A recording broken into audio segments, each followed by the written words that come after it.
Там хотел застрелиться, случайно попал в пулю. И потом сам себя застрелил. Прием.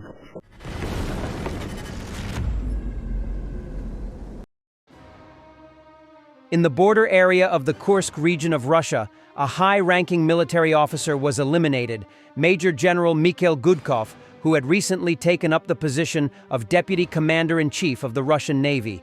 This was reported by pro-Russian military telegram channels. According to preliminary information, he died as a result of a strike on one of the command posts in the village of Koronevo. It is noted that in addition to Gudkov, at least 10 other servicemen were killed during the attack, most of whom held command positions. Mikhail Gudkov was only appointed to a position in the Central Command of the fleet in March of this year.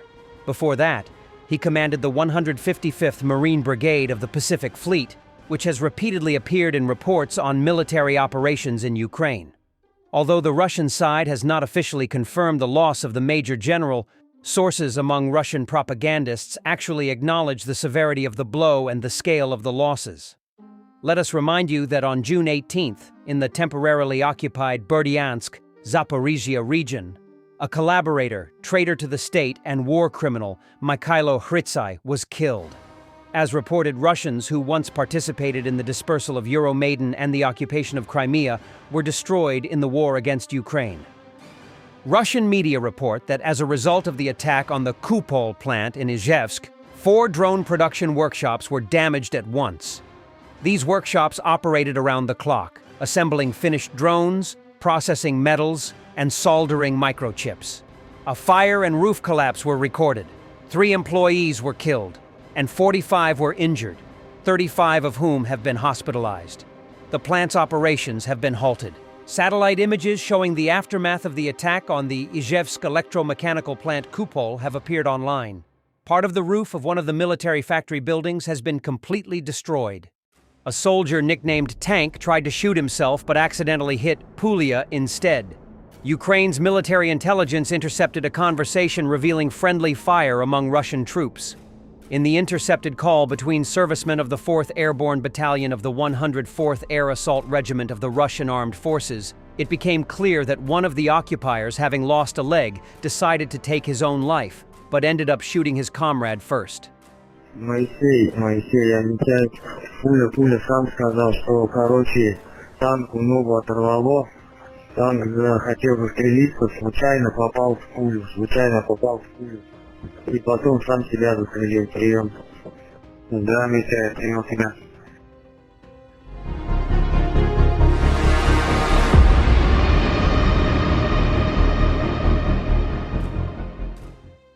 Republican Representative Brian Fitzpatrick has sent a letter to Trump demanding an emergency briefing on the suspension of critically important military aid to Ukraine. Today, I called on the president to address my serious concern regarding reports the United States is withholding critical defense material pledged to Ukraine. This comes as Russia launches the largest aerial assault since the war began, firing over 500 weapons at civilian targets in a single week. Ukrainian forces are not only safeguarding their homeland, they are holding the front line of freedom itself. There can be no half measures in the defense of liberty. We must, as we always have, stand for peace through strength. I have formally requested an emergency briefing from the White House and the Department of Defense to clarify these reports, review our nation's weapons and munitions stockpiles, and ensure the United States remains fully committed to providing Ukraine with the resources it urgently needs to defend its people and preserve the cause of freedom. We have not suspended weapons deliveries to Ukraine. This is not a halt in our support, U.S. State Department spokeswoman Tammy Bruce said. I wanted to ask about, I understand the decision on which weapons to provide to Ukraine being one taken at the Pentagon.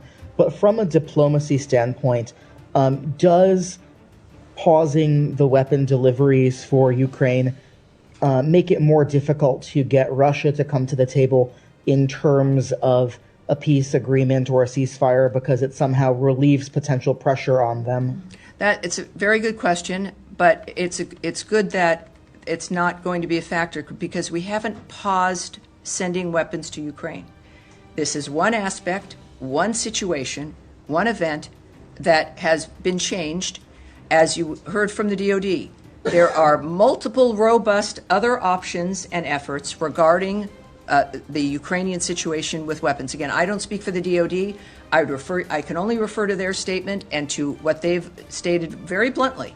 The president has also indicated his remaining commitment regarding Patriot missiles.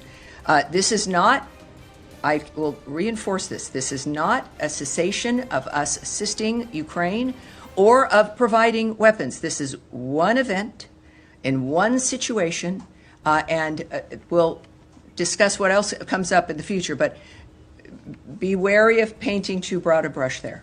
All right. Comment from the Pentagon regarding U.S. supplies of weapons to Ukraine. The Department of Defense continues to provide the president with robust options regarding military aid to Ukraine. Today, I'll start off with a few things at the top, and then I'll get to some of your questions here at the end. But let's start off with Ukraine, because I'm sure that a lot of you all have a lot of questions about that.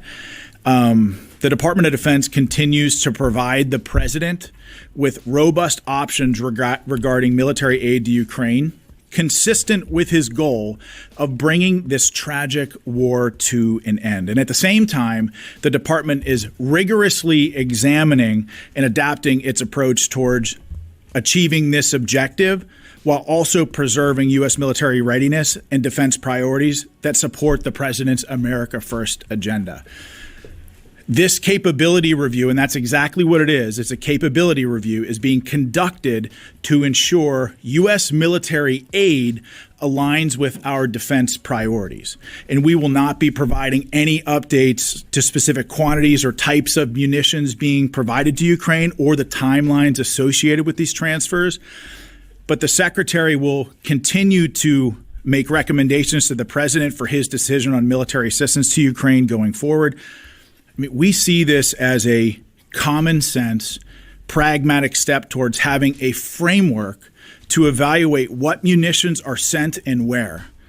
But we want to be very clear about this last point. Let it be known that our military has everything that it needs to conduct any mission, anywhere, anytime, all around the world. We have the most lethal fighting force in the world. If you need further proof of that, look no further than Operation Midnight Hammer and the total obliteration of Iran's nuclear ambitions there. So, switching to Iran, and based on the success of the U.S. and Zelensky stated that Ukraine and the U.S. are currently clarifying all the details of defense support deliveries, including air defense components at the working level.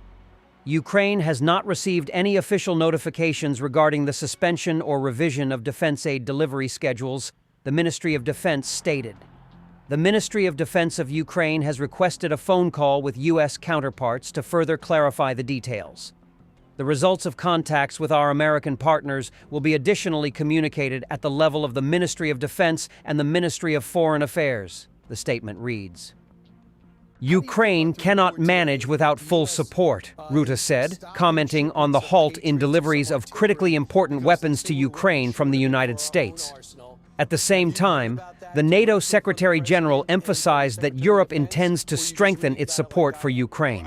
How do you feel about the report today that the U.S. Is stopping shipments of Patriots and some artillery because they say we're running short of it for our own arsenal?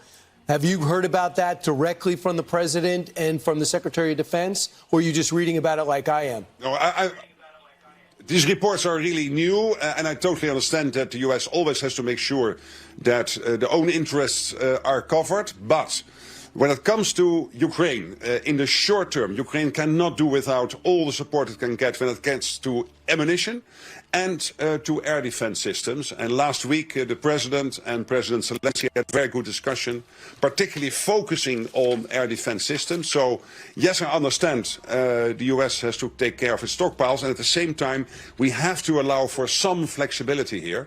Europeans, in the meantime, are really stepping up. They have now committed $35 billion for Ukraine this year. So when it comes to the burden shift from the U.S. to Europe, that's taking place. But we cannot do without the practical U.S. support. This is also in the U.S. interest for Ukraine not to lose this war, and having a huge Russia now on the border of Europe, and of course a secure Europe also means a secure US. So this is all completely connected. Mr. Secretary, I'm getting the sense that the President of the United States is getting fed up with Vladimir Putin. He's given him a lot of chances, take some political hits, giving him an opening. And I think that Putin is not taking advantage of that opening for peace. Do you think the president's getting fed up? Well, I'm not going to speak for the president, but let me say that I commend him for the fact that he broke the deadlock with Vladimir Putin when he came into office. He was the only one who could do this. So, thanks for watching, and don't forget to subscribe. Also, if you want to support Warthog Defense, please become our member and get early access to new videos, exclusive members-only videos, and become administrator in comment section. The membership link is in the description. Every day. We had a guy last week at 6 rescues in 6 days. You know, he's doing the job every day.